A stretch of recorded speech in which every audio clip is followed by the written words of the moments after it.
Welcome to the program. This is the People's Bench, where we say it the way it is without mincing words. I am your host Fred Ogweno, and we are coming to you from Muthu Silver Springs Hotel here in Nairobi, a very nice place, a wonderful place where you can just come and relax and enjoying during your stay in Kenya, or even a holiday for family and conferences. And for more, you can scan the QR code on the screen. You will be able to get much more. Tonight, we are speaking about compensation for the victims of police brutality, compensation for the victims of post-election violence. President William Ruto is saying that it is the time that he compensated these people who have been amputated. Some of them have lost their lives. Some of them have seen it all. And to discuss this, I'm here with Mr. David Oyola. He's an activist and political commentator. We look at this elephant in the house. How are you, sir? I'm doing well. Good evening. Good evening. Welcome to the bench. Thank you. This is the People's Bench. It makes me feel like in 2018, there was this People's Assembly. Yes. I found myself in a crossroad and between a rock and a hard place when I went to the High Court to get interpretation for Article 3 of the Constitution that says that people can exercise their powers directly. So I went to the court to tell me directly means what, because I've heard a lot of people say, "And the people shall." They should look for me. I give them the ruling that the court they defined. You cannot go to a village, for example, and be eject you say in our village here, as residents we have refused that this chief cannot work here, and you eject him. That's against the law. And you see that one, you'll be doing it directly. So if you don't understand Article 3, you can do it ignorantly like that. And it is not that way. So when I went to Supreme Court, to the High Court to get interpretation, I don't know what happened with the lawyer that was drafting me that petition under certificate of urgency. He put some caveat that Raila should not swear himself in. I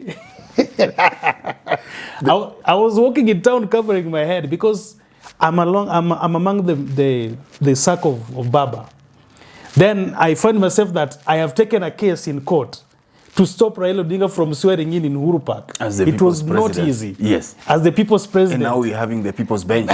Now we're having a People's Bench. Yes. It has given me a very good reflection. Yes. Yes. I appreciate it. Yes. Now, tell me, President William Ruto has announced that this government is going to compensate the victims of police brutality, those who have suffered in the hands of the police. What is your reaction on this? I think the president has done a very beautiful thing, things that most of the presidents cannot do. It is important that the state, once it realizes that it has gone excess above the normal operations of the law, they need to really come down and see a way that they can be able to solve some of these problems that people are complaining about. It is not the first time that we have had compensations in Kenya. We have done it 3 times. We have done it in 1969 during the Kisumu Ahero Muhoroni massacre that happened when Kenyatta went to visit to open Russia. You remember it? I think we went to open Russia. Tomboya just died. And people were killed, women and children were killed in the sugarcane plantation. Then there was also compensation during the 2007. Actually, before 2007, there was compensation again for this demonstration that happened in 1980. There was a demonstration that happened there. There was also a compensation. We also had a compensation about post-election violence, but it was done in a very bad way because the president and the incumbent president at that time seemed to have been in much love with his people, his community to be particular. Those are the people that were compensated. They were built for houses. They were bought for lands. Some were given money. Some of them were taken out as asylum seekers in the US. In fact, if you look at a big percentage of people in the US, a bigger percentage are people who went through asylum. People would go to houses that were touched and write police reports that they are in danger their houses has been burned. They would go to American embassy, seek for asylum, they would be lifted to the West.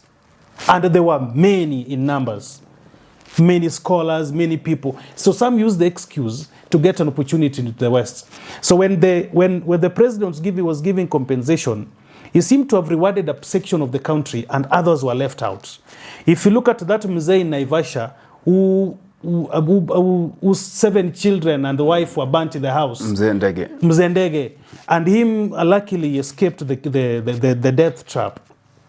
He's wallowing in abject poverty in Karachuonyo. I think he's in Karachuonyo somewhere. Yes, in Kindu. He's in Kindu Bay. He's wallowing in abject poverty. You cannot believe that a conspicuous case like that has not been compensated to date. And that is 2007 up to now is heading to around 20 years. It is greatly unfair. And I think when I heard the president and the former prime minister, Raila Odinga, say that they are going to compensate victims of police brutality, not police brutality, they were very specific. Demonstration and public protests.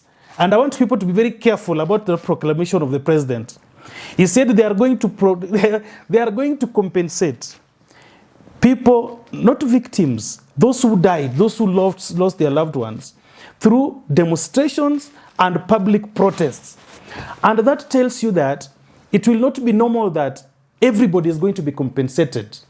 And you see, when they say that they died out of protests, and I mean demonstration and public protests, remember, hospital has got records. And they write very well. If you look at the death certificates of every individual, there is always a cause of death. So people can think, because I was with some guy and they say, even him, he need to go to get compensated. The bullet, he had a big wound here, the bullet caught it. If he does not have a medical report that shows that actually that was a bullet wound, he will not get compensation. He cannot get it. And if your loved one died between that period, maybe out of malaria and you want to take advantage, I want people to know that the government, in the way it works, government works through processes, procedures, rules, and regulations. You cannot bypass any of them. And therefore, the death certificate that was issued to the late, there is a cause of death. And that cause of death will say whether you died out of bullet wounds, because it will be indicated, or not. I hear so you. There's no free lunch. I hear you. But taking it back, we know our history as Kenyans with corruption. Yes. Could this just be another room for corrupt dealings to be done? You know what happened with the 2007 post-election violence? Some of the people were compensated. I mean, were ghost victims. People made money. People made money. You see, normally what happens when you have such a new thing that takes place, then we have a lot of, human being. There's somebody who defined human being in political sense. And they say that human beings are inherently selfish. They are insatiable in appetite. And their people always look for opportunity to at least find a way to how to add more and more and more. It is incumbent upon the state to make sure that they come up with a system that is going to make sure that no money is lost. Because we've got cases about money getting lost, for example, Pesa ya Wazee, where you find almost a big number of people, ghost wazees, about Pesa, the money always goes there all the time. It is incumbent upon the state. And I would ask the Makau Mutua, yes, who seem to be is going to be the coordinator. The coordinator for to lay the framework for the compensation. To lay the framework for the compensation. He needed to really engage in this matter. It needs proper public participation. And that public participation should not be a box and a tick. No. He should get people. I would ask him, if I were him, he should begin the discussion from, for example, public universities. We now have universities that are spread across the country. This conversation, so that it is owned by the youth that feel that they are part of the victims. Let him create forums in universities. Use the student councils. Use the different religious councils that are youthful. Set up conventions at universities. We only have 22. It can combine even the ones in every region. If it is Western Kenya, it can combine one session in Kisumu. And we have a whole day discussion on how best this thing can be done. It can come to Nairobi, go to Mount Kenya, all the 8 regions, combine them. make these young people who feel disenfranchised and be who feel that they are the greatest big victims to be active participants, not just to be seen, but to be heard. How should we do this, my brother? Should it be on a first come, first serve, even when it comes to serving of justice? Look at what happened in 2013, 2017. The kind of police brutality that we witnessed in Kisumu, where police were literally pulling people out of their homes. How should we balance this with also accountability and also justice, so that the police who committed this kind of atrocities will not go away with it? 2013, if my memory will serve me right, that wasn't very serious. It wasn't that much. It was because Baba gave up. He was waiting for the judgment, yes, of the Supreme and it Court. came within 5 minutes. Then he said, he came that day, I remember he came with a t-shirt, with a polo t-shirt, and he said, so be it. And he went down. Then a lot never happened. There was a lot of protests, public protests and uprising. But it happened worse in 2017. When 2017, it was worse. That is when the police would get into, I remember in Kondele, where they got into a house and found some 2 young men with their mother. They pulled them out of the house and killed them. Those young people from Vihiga. That is the time that Baby Penda was hit by a police officer. And so many other people died in that place. In fact, we have numbers that are not even well accounted for. Because I remember in 2007, for example, by that time I was in some place in Migori called Awendo. But I was just in a form, I was just left Form 3, where we were candidates that year.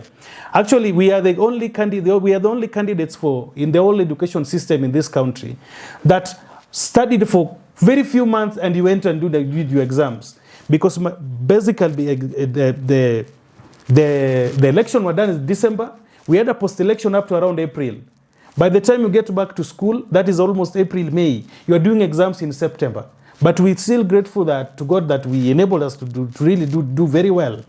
And therefore you realize that there are certain numbers that are not accounted for.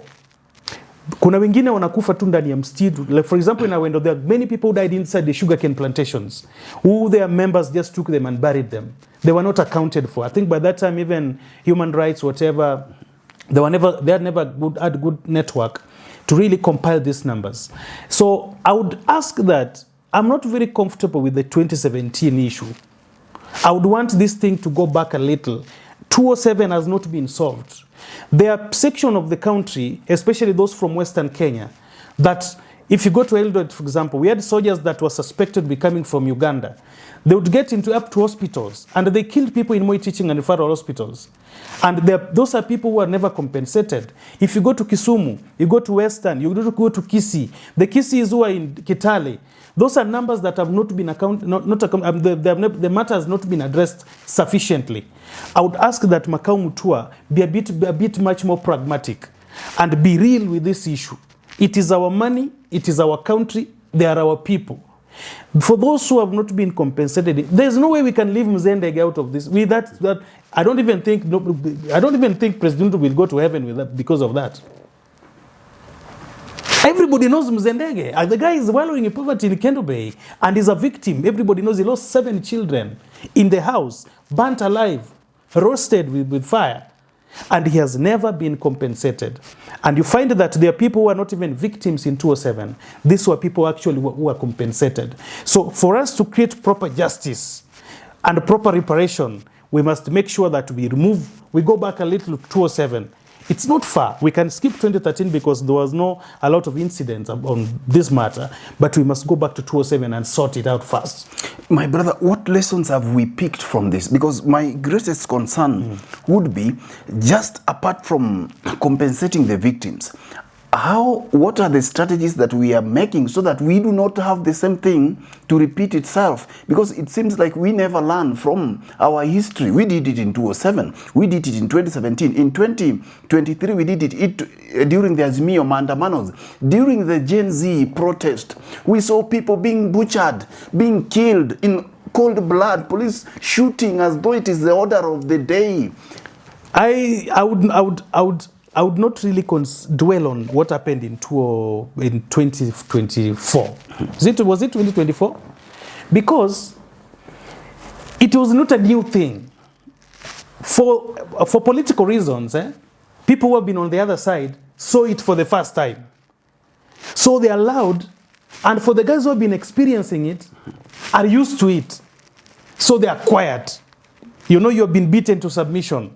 You cannot make a lot of noise. But for the guys who saw it for the first time, who are now experiencing police brutality. Remember, most of these things have been happening politically. After election, then you have another wing complaining, another one not complaining. But then another one also supporting it when these people are being meted by the police force. So what happened in 2024 was a very unfortunate incident. It started very well. If you look at the chronology of events, the real Gen Zs, first day one, they were on the street taking photos, dancing. It was a carnival. And there was no problem. Now the problem came when now the civil society, a section of them who take advantage of situations about public outcry to justify their proposals to their donors to bring in money. And you see, them they make money when that thing turns violent. As much violent as it turns, the more the money. But you have no proof for that. I have proof. I've been in civil society. The government is making. I have been in civil society. I know what they do. The real civil society died. What we have now are business people using people's challenges and problems and people's problems and outcry in the county against the state or whatever it is to make more bucks. There is nobody out there who is fighting for you. It's like telling me that I should elect a good leader, and this leader is going to work for me.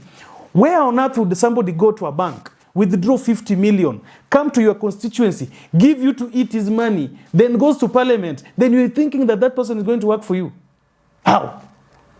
Even Jesus never did that. There is no way Jesus, hakuna siku Yesu alichukua chakula, from heaven.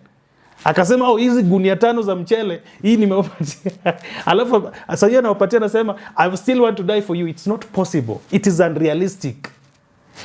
People today are in these things, in civil society agitation, about human rights, going into politics, not to help anybody. So people are there to make money, to build themselves. I hear you. Tell me, they were saying that Baba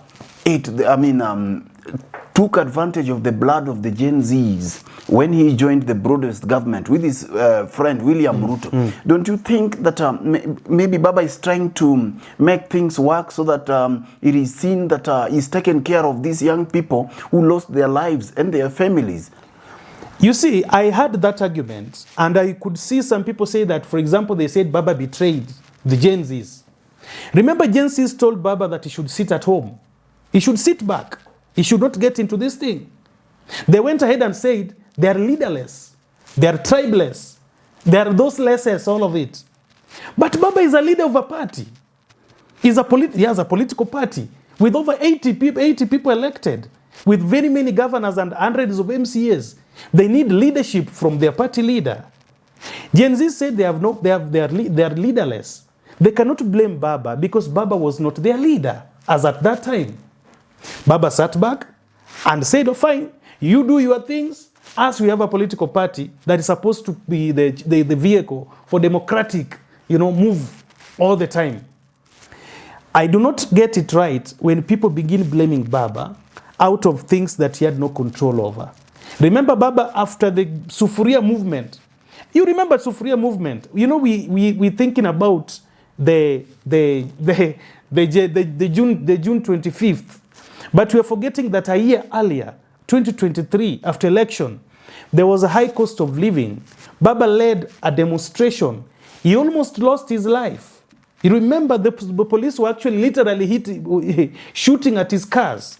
There was a time they attacked the media. They chapada tear gas ikingenda ni Prado ile through the window, if you remember it very well. And that one people are not talking about. And during that period, very many people died. I remember Rigathi Gachagua at that time would wake up at 4 a.m.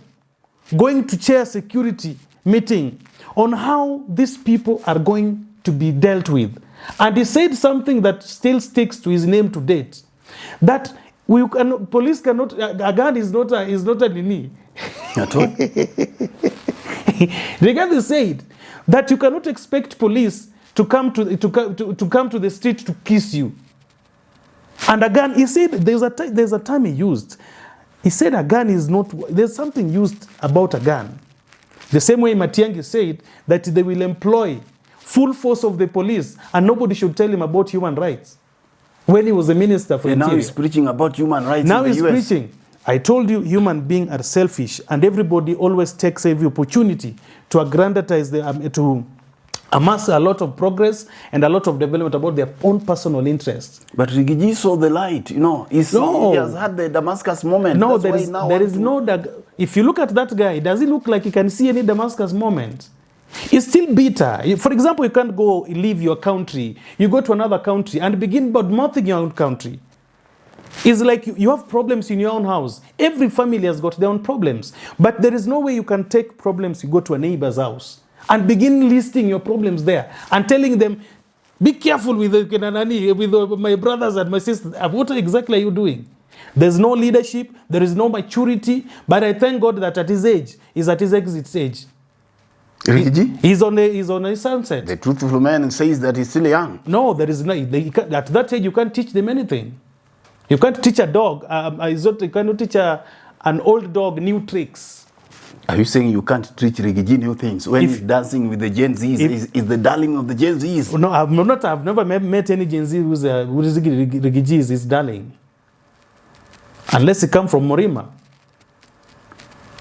Remember, this thing called Gen Z is a mutation of names. 2013, they were called digital. 2013, they called themselves digital. Wakasema analog, watoke nje. Digital, waingie. That was their name. 2017, they changed their name. Some were called Kumira Kumira, some were called Turaku Turaku. You get? That is how they were changing their names. And I remember very well they were walikuwa wanaimba kwa street, or they're calling themselves Kumira Kumira. You know, Kumira Kumira is that those ants. Wanashikana in the way they call Thomorni, They go like that. That was their name in 2017. They were called Turaku. Yes, Turaku. This thing called Gen Z, I'm telling you where it came from. It came from. In 2017B, during the repeat election, they call themselves Kumira Kumira. Amukeni asubuhi, twende hivyo. They elected that guy again. Now in 2022, they changed their name into Hustlers. Same people, same group. Because that hustler was only in section of Nairobi and a section of the country. If you, for example, there was no hustler there was no hustler in Kisii. There were no hustlers in Northeastern. There was no hustlers in Mombasa, in Western, in Nyanza. They were in a section of Nairobi and a section of the country. They were called hustlers. Then now, after election, when now they feel that they did not get what they wanted, now they change their name.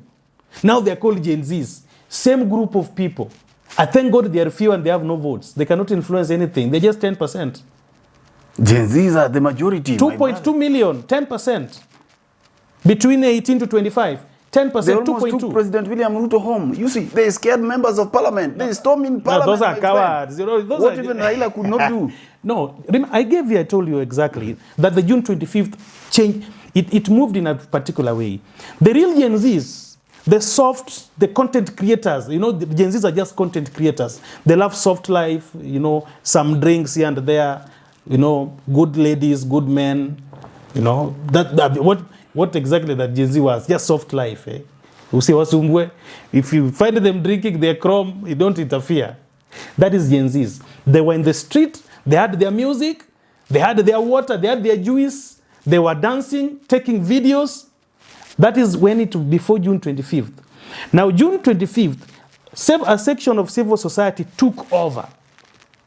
They took up. Remember when these activists, for example, some of them began wanaingia kwa hiyo demonstration, they actually chased them. I remember they chased Boniface Mwangi, for example, if you can remember, because they never wanted those activists and those mature people to be part of it. They were going to defile the whole thing, and therefore they chased them.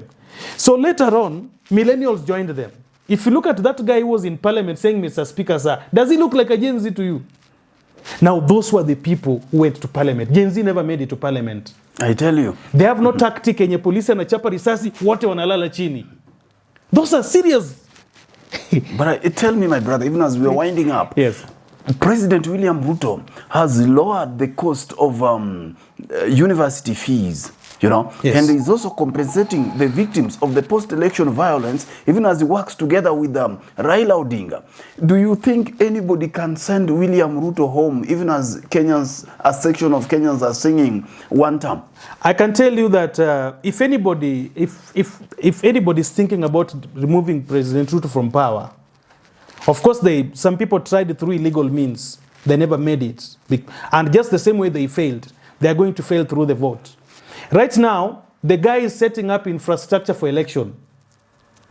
Let's see how these people are not serious. The president is setting already infrastructure. Anapanga kazi already. Amalizana na IBC. Ameshamalizana na IBC. It will go like that. Now, what are the guys who want to remove him? What are they doing? They're just in the press conferences. Hey, press conferences. Sijui what, summaries in America. Diaspora vote is just 9,000. How can you? Surely, to be honest, diaspora vote ni 9,000. They have money to fuel our campaigns here. Whom have they ever funded? Who? Nobody. They never funded Raila Odinga. And even if they are supposed to fund, we have people who fund candidates there, like George Soros. I've not seen the guy meet George Soros. So you think William is two-term guaranteed? This is gone. People should talk about 2023. And us people who support Raila Odinga, this is our position. President William Ruto should give us a deputy president. Especially us from Nyanza. You remember these people, they mapped out the president and realized that his support base, the beginning point, the critical mass from his community, are not in cities. They are not there. And therefore, wakimchapa up a town, they can spread across the entire towns and cities in Kenya without resistance. So the only people who can defend the president are the Luos? Yes. As we will make it, in fact, some of the things that we want is that he gives us a deputy president. Then it is said that he has stolen. We will be standing on Thika Road here. We want to wait for somebody who want to come and tell the President Ruto here that he has stolen election. They will be business as usual. Mombasa will be celebrating. Nyanza Western will be celebrating. Kisii, the country will be very quiet. Meru will be celebrating. And even Mount Kenya will be celebrating. There is only one problem that I would address, especially in Mount Kenya, yes, briefly. As we are winding up. The wealthy oligarchs in Mount Kenya should be very worried. Remember, the President Ruto realized that there is a lot of cries among young people on those guys who have grabbed their land. It is in Mount Kenya where you finish Form 4 and your parents tell you to go and live in town. Find your life. Not even a land to set up a Simba or a lion in Luo. You get it? So these guys come to town depressed without, there is no alternative. It's different from a Luya or a Luo. A Luo, for example, would come to town here. Maisha kishindikana, he'll go back to his mother's house na kona land ya nazilema sukuma wiki, mahindi na jenge nyumba. That's why we don't have stress. And therefore, what I would request the oligarchs in Mount Kenya, it is important that they address the plights and the cries of their young people. It is a fire that will burn them. Tell Makau Mutua, President William Ruto and Raila Odinga, his brother, what they should do as they are looking for to compensate these young people, the widows in Nyanza, in Central Kenya, in coastal region, the people who have died, who have lost their loved ones. What should they do to ensure justice? Let's create fairness. And accountability. Let's create fairness in the whole process. Already the president apologized. Apology shows that at least the state is not above the law. And it also gives the people the reparation, the mood to also get justice. And therefore, I request the president and Makau Mutua, the coordinator, to be fair and to be thorough in this thing. Especially areas that have been left behind for very many years. Let them be compensated. Thank you. It is the only fair thing. Thank you very much. And with that, we come to the end of our program tonight. It has been the People's Bench, coming to you from Muthu Silver Springs Hotel. He has been my guest, Mr. David Oyola, who says it the way it is. He says that we must have accountability when it comes to compensation of the victims of the post-election violence, as well as victims of police brutality. Until next time, I have been your host, Fred Ogweno, and bye-bye.